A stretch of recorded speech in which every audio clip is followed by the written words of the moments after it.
Hello and welcome to another Sunday's edition of Wardy's Waffle.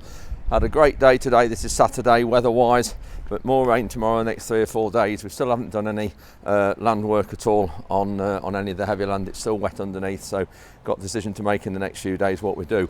Anyway, just before we get into what we got on this week's update, just wanted to remind you that April the 10th this week, we've got the Farm Assurance Red Tractor meeting at Lincolnshire Showground, 10 a.m. Lincolnshire farmers, please come along. If you can't get to it and you want to voice your opinion, then please give me a ring, contact me on here. A lot of you got my phone number and email address, and I'll take your opinions to the meeting. It's important we have as many farmers' views as possible with this, looking at the future of assurance. If you remember, there was a governance review of Red Tractor a couple of months ago, so that's taken place. So now we want all farmers' views, really very, very important, please. So as many of you turn up as possible on the 10th. What day is that? Is that Wednesday or Thursday? Anyway, it's April the 10th this week at 10 a.m. at Lincolnshire Showground, so please come if you can. Anyway, this week's update, we take a look at the drying shed behind me. We've got grain stirrers in there, we need those taken out. A bit of a look at the system there, loading more wheat out, and also we are I visited Farrell's. I went to Farrell's as well, and had a look at one or two bits of machinery. Interesting strip till machine there that we're going to be using on our sugar beet, so I'll look at that as well. And also to do with our trials, we've had another machine, Amazon delivered this week for our sugar beet trials, and so we take a detailed look at that, and that's also going to be doing our Capulet beans. That's our baked beans when we get those done in May. Please, if you can come on the 10th this week to the Farm Assurance meeting in Lincoln, please do so. Otherwise, we'll see you at the end, and thanks for watching. Polaris is looking really lathered up. Tom and Ruben are going out mapping more fields again today. So we'll be ready for good wash when we get this done.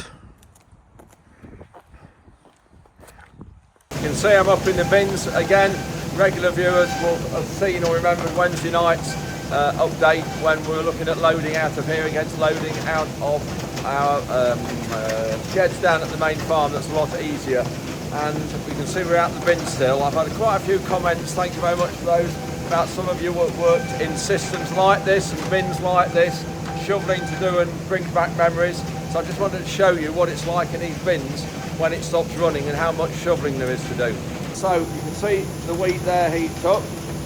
This bin is nearly empty. I haven't been in to shovel this yet. You can see the bottom of the bins are flat with a hole in this corner. When it stops running, naturally it then banks up to 5 of those ridges up that side. And you can put the fans on and that will move some of the grain. The fan's been on there over 2 loads and it's moved most of it. There's not a lot there to shovel out, but this one's a different story. That's stopped running now there. The fan is on under the bin, so the air is coming up through the bin, but you can see there's still a huge amount there. There's probably 4.5 tons there that you can just see the air is trickling out. So the air is moving the corn, but very, very slowly. So all that will need shoveling.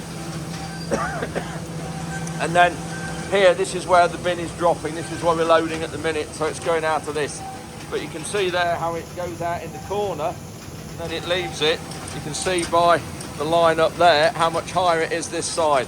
Some bins have what they call sweep augers in the bottom, and some bins, the bottoms aren't flat.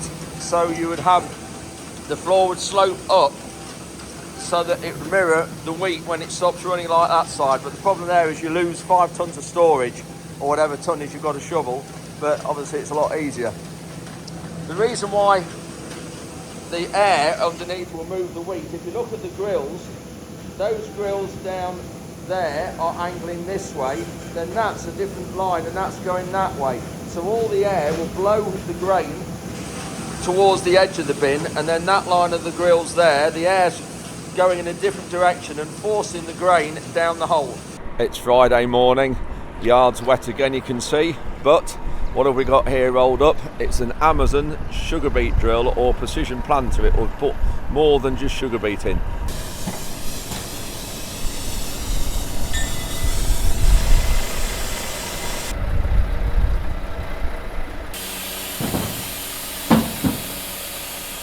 Just letting the air out the suspension now and lowering this down to the floor. of a more gradual slope down. It's 6 metres wide or 12 rows when that's folded down in the field. And these Valtra tractors are meant to be quite good, I think. I know a few people who've got them and they say they're good. And that front tank is to put fertiliser in. Got some little legs down there just to take the weight when it's down halfway down the ramp.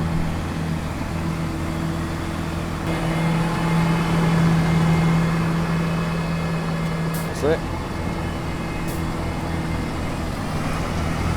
So that's it, the machine's unloaded. We'll go and put it in the shed in a minute.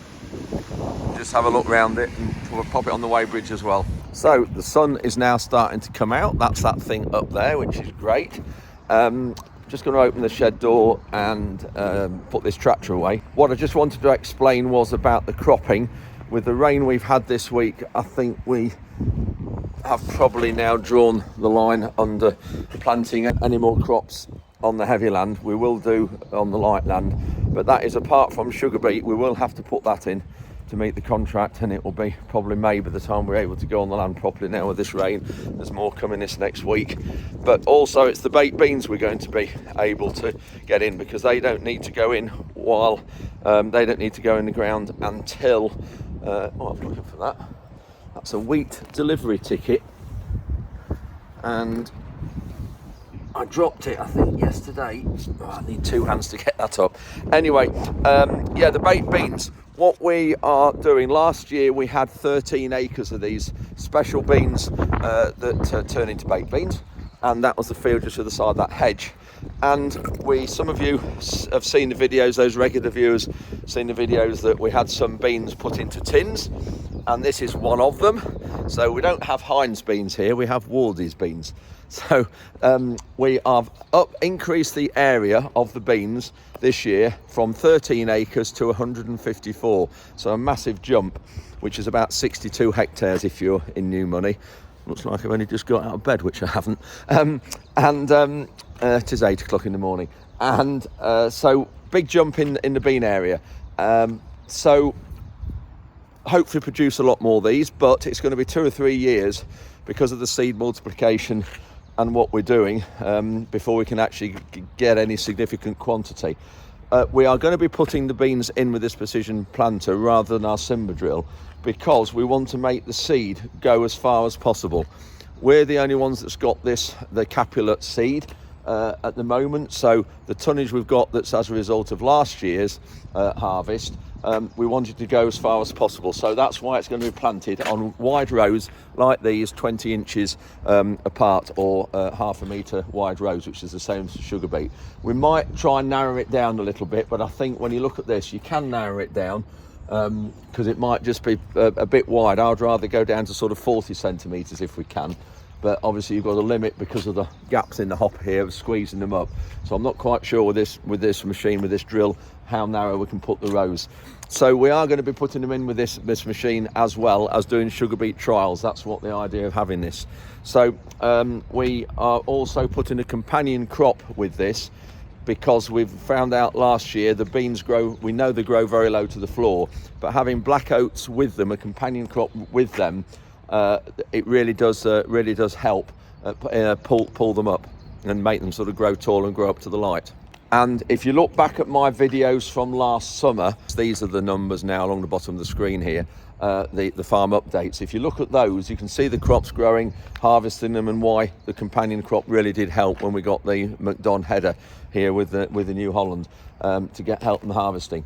Anyway, what we're doing with this now, the idea with this is we are going to be doing some strip till sugar beet. So rather than cultivate the whole width across the field, we are going to be having two machines here. We're going to have a Grange and a Kuhn. They're two machinery manufacturers that have strip till cultivators. So instead of cultivating the whole width of the soil, we're going to be cultivating narrow bands, which will coincide with the width that we're going to be planting the crop. And so it won't work the soil between the rows. It's just going to be on here. And in fact, I'm going to Farrell's this afternoon, and I know the Kuhn strip till machine is there, so I'll get a little update from that, so you'll see this in this in this video later on in this clip. So that's the idea of it, and then the idea of that is to save on fuel. Obviously you're not cultivating all the ground, you're just cultivating where the seed's growing.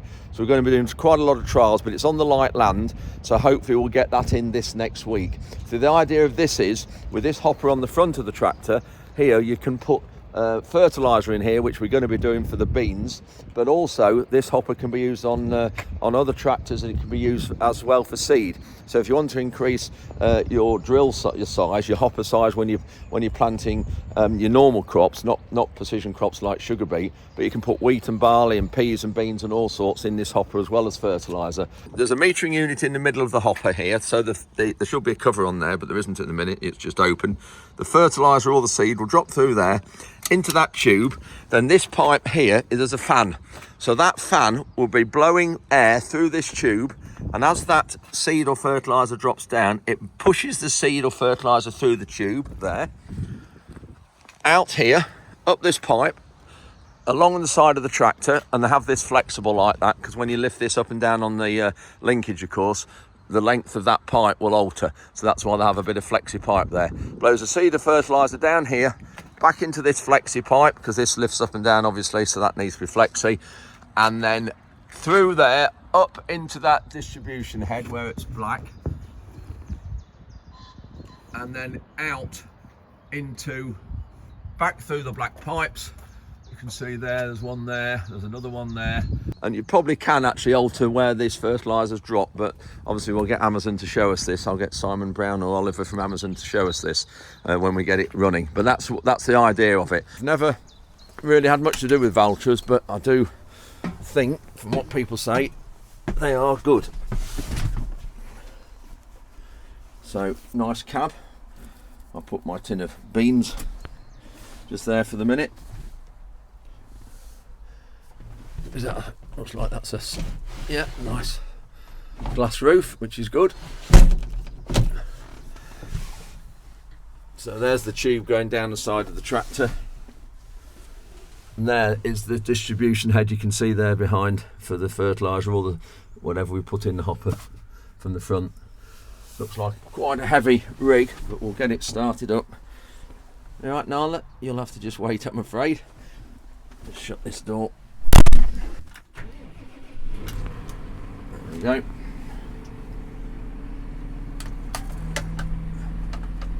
I think that's it. There we go. It feels a lot of weight on the back end. You can feel the tractor front end lifting up. That's a good thing now with having a front tank on. Get it full of seed, it will keep the weight sort of tractor balance more. But obviously when that machine on the back, when the planter's in the ground, the weight will go off the back of the tractor then, because it will be carried on the floor. So we'll just put this on the weighbridge. Just watch the weighbridge office. Right at the minute, 12,060 kilograms, so 12.06 tons. Fairly heavy, but it will be with that weight on the back. So that's the Amazon screen for the front hopper and the drill on the back. It looks like that's the Valtra screen. I'm not quite sure what GPS system they use, what Valtra use, but I do like these tractors. Very nice, light, spacious cab. Let me just have a look at one or two things. Got the hydraulic controls here. This is for the rear, up and down for the linkage on the back. These are the various spool valves for tipping trailers and that sort of thing.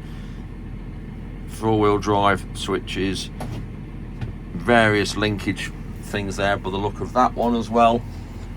Passenger seat there. Oh, fridge in there. Yep, that's good.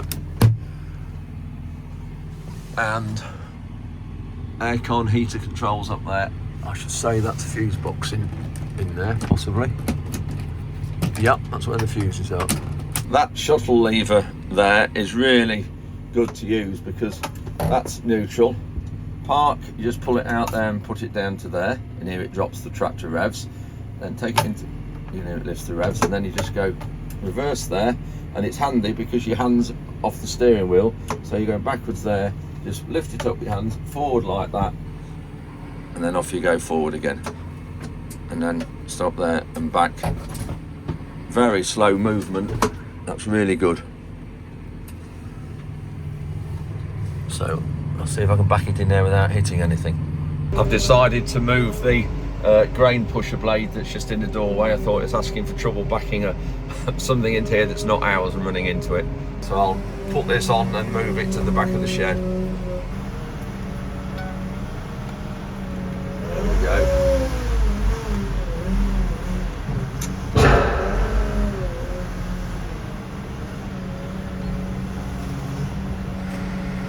Put it in the back corner, out the way. We're not going to need this till this harvest time, and then it won't be used much. We haven't got many crops in the ground. Just loaded another lorry of wheat, but just going to show you in here the augers, the stirring augers that you saw in my video the other day. These need taking out now. There's about 2 loads of wheat here. That's 2 29-ton lorry loads of wheat here. And these screws, to get this to get the wheat out properly, we need to take those augers off now, off that red beam at the top. So I'm going to wind that beam forward till it gets to here somewhere, to where Nala is. And then on Monday morning, first job, we'll get the cage up, get the forklift, and it's a 2-man job this, to do this. And then we'll get these screws out Monday morning so we can empty this shed, because this shed will be empty probably Monday/Tuesday. So I'm going to climb up there into the fan house, walk along the top of the tunnel there to the control panel at the far end. That's it, I've just come up there. That's the louvers where the fresh air comes in that I showed you again in the other video the other day. These are the 2 big fans that blow air into the tunnel. So we'll just go into here. And then this just shows the shed from above. That's where I put the tractor and the drill, the Amazon drill there this morning. You can see daylight through here, and that's great. Stops the rain coming in, but it lets air in, so the air circulation in the shed is fantastic. So that's a bit of grain down there. So I'll just go down here and switch these on and get them moving up to this end of the shed. This is a stop that we use to stop the beam coming any further. We can control it where we want to stop it. So I'll take that off. Put that up at this end, so it's just probably, so it's about there somewhere. Put that in there, that's it. And then the sensors on this stirrer, a little bit of wheat here to clean up. That sensor there will hit that beam that's on there, and then it'll stop the auger going any further, which is fine. It will just get it out the crop. So we'll just switch it on, switch the main power on there, lights on at the top, and then press that one.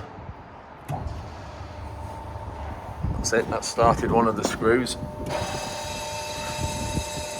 Need to investigate what that noise is. That doesn't sound right. Anyway, you can just see what it does. Lifts the grain up from the bottom heap to the top, and when this heap's full to the top, it moves all of it. Anyway, I'm just going to move those forward now, get that beam to go forward on the tracking across there and this side here. It is actually moving now. You can just see it's moving very slowly. So it's moving along the teeth here, and then it'll get to there and it'll stop.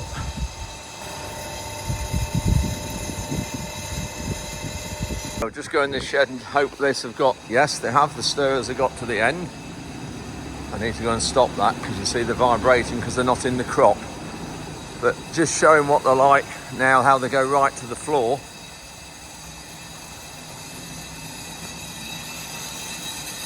You can see it's only about a hand's distance off the floor. You can see there, it'll lift the crop up and stir the whole heap up.